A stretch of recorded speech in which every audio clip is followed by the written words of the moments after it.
সুনির্দিষ্ট পরিকল্পনা করেই 25শে মার্চ রাতে পিলখানায় তৎকালীন ইস্ট পাকিস্তান রেজিমেন্টের সদর দপ্তরে গণহত্যা চালিয়েছিল পাকিস্তানি হানাদার বাহিনী। বেছে বেছে সেই রাতে হত্যা করা হয়েছিল ইপিআরে কর্মরত বাঙালিদের। অনেকে আটক করে দীর্ঘ নির্যাতন শেষে নির্মমভাবে হত্যা করেছিল হানাদাররা। বাংলাদেশের স্বাধীনতা প্রশ্নে আপোষহীন বঙ্গবন্ধু আলোচনা নিষ্ফল হবে বুঝতে পেরেও ইয়াহিয়ার সাথে আলোচনা করেছেন তিনি। আবার মুক্তিযুদ্ধের প্রস্তুতিও নিতে বলেছিলেন। আর সংলাপের আড়ালে গণহত্যা চালানোর ঘৃণ্য পরিকল্পনা করেন ইয়াহিয়া খান। পরিকল্পনা মাফিক ঢাকা বিশ্ববিদ্যালয়, পিলখানা ইপিআর সদর দপ্তর, রাজারবাগ পুলিশ লাইন সহ বিভিন্ন স্থানে আক্রমণের ছক কষেন পাকিস্তানি সামরিক জান্তা।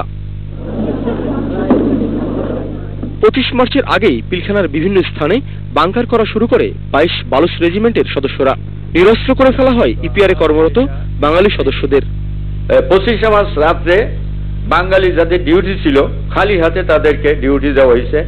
গেতি বলে আমাদেরকে, মাটি খুঁড়েছে, এই গেতির হাতে ডান্ডাটা নিয়ে খালি হাতে ডিউটি দেওয়া হয়েছে এবং যারা পাঞ্জাবি তাদেরকে অস্ত্র দেওয়া হয়েছে। গেছিলাম, আমার ক্যান্টনমেন্টও গেছিলাম। ওই দিন আমার ক্যান্টনমেন্ট একটা মিটিং হয়েছিল, আমার মনে হয় মিটিংটা লাস্ট মিটিং। তখন আমি চিন্তা করি এখানে এত বড় মিটিং কেন, কি ব্যাপার, এগুলো কিন্তু আমার আইডিয়া আর কি, যে এত বড় মিটিংয়ে ঘটনাটা আমরা বুঝতেছি যে এতটুকু যে হবে, এই ধরনের ঘটনা যে হবে, এটা তো আমাদের বোঝার ব্যাপার না। রাত 12টা বাজার আগেই শুরু হয় সেই নৃশংস হত্যাযজ্ঞ। যারা পেরেছেন পালিয়েছেন, অন্যদের শিকার হতে হয়েছে হানাদারদের নৃশংসতার।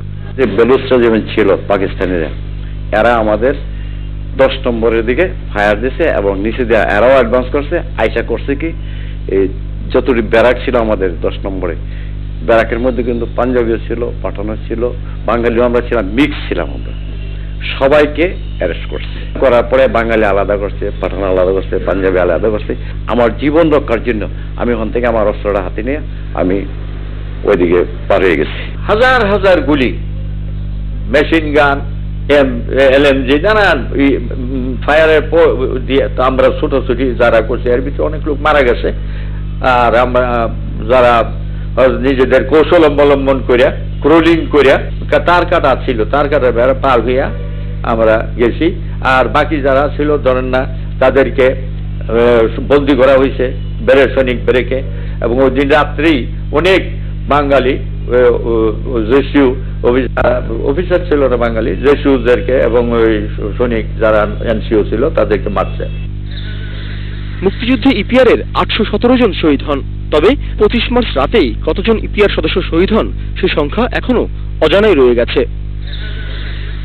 বিকাশ বিশ্বাস।